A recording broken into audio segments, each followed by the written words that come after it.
So, this has been on my mind for some time now, but I didn't know how to word it really.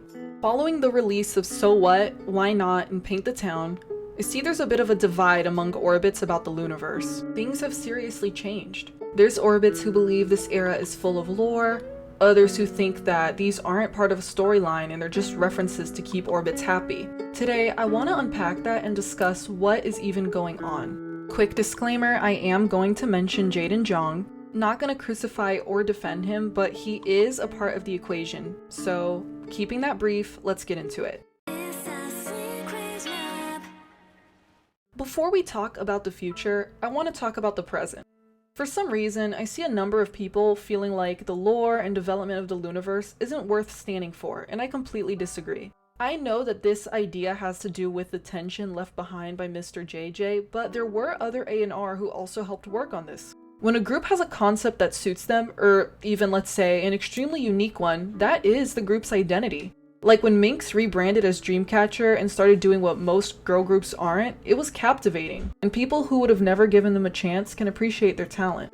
Not to mention, concept, music, and lore, in the case of LOONA especially, are all parts of one whole. I love idol groups and seeing young people with dreams succeed, but what drew me in the beginning was the pre-debut solo project and the storyline, and seeing it all come together. The girls have totally won my heart, obviously, and I find them to be just as interesting as the story nowadays. But in another world, I don't know if I'd be interested if they debuted differently.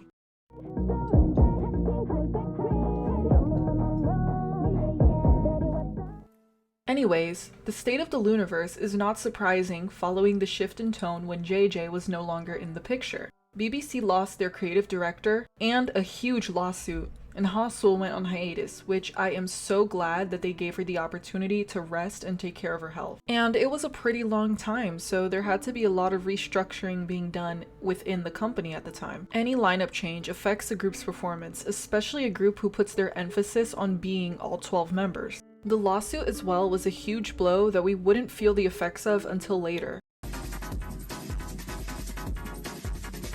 Companies invested into LOONA because of their unique concept in the first place, and when money calls, any company is going to want to chase that first and foremost. I do have my own ideas about it though. See, I'm telling you, I have the mind of a I have the mind of a mastermind. What's that? I don't know, but I'm so creative like that. My theory is that the Butterfly era was like a trial for Jaden. Butterfly is a fantastic song which is praised as never been done before in K-pop and has such a beautifully intricate choreography. I feel like BBC had high expectations for Butterfly and that they were gonna see if they wanted to continue on this route or if it's more profitable to tone it all down and make something a little more commercial. We know how this turned out, especially because a lot of people are not very fond of the girl crush concept. But these are the comebacks that got them wins and new fans. But I think it was a sudden choice, since Burn and So What are not the same at all. The visuals of the teaser and the contents of the music video barely line up. We had Lee Soo-man produce the album instead of the usual Monotree or anybody in Jaden's repertoire. So, breaking down each video, it's clear that So What does have a plot, but it feels a little bit too confusing. It brings in the theme of burning the moon in order to create a new one, but that's all we know. Honestly, it is all well and good, even if it wasn't the original Burn, it works just fine. Then, Why Not, at least to me, seemed like it was full of references and callbacks, but I couldn't see any real concrete development. Like, how many times are they gonna reset the world?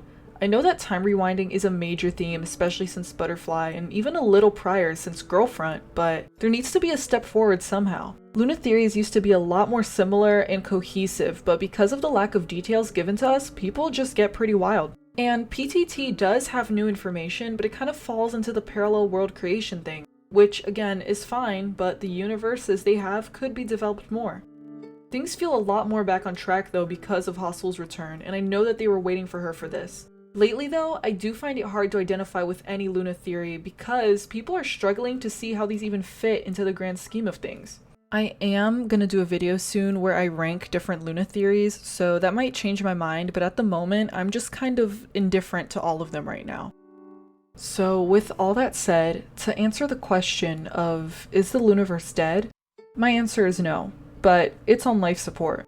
The truth is, there was simply more material and direction in the past. a solo for each girl, and videos for the subunits. That is a lot of content being released pretty close together. We also had cinema theory events, and major parts of the Luniverse are only known because of these short clips. Like Hyunjin having a connection to Go-On is only seen in the seesaw clip where she makes the bracelet.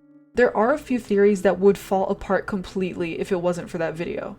Or Jin's soul being in a silly, goofy mood in Letter to Hong Kong is a huge reason why she takes the villain role in a lot of theories. Like, yeah, she does have a connection to Olivia, but she doesn't seem downright evil in that either.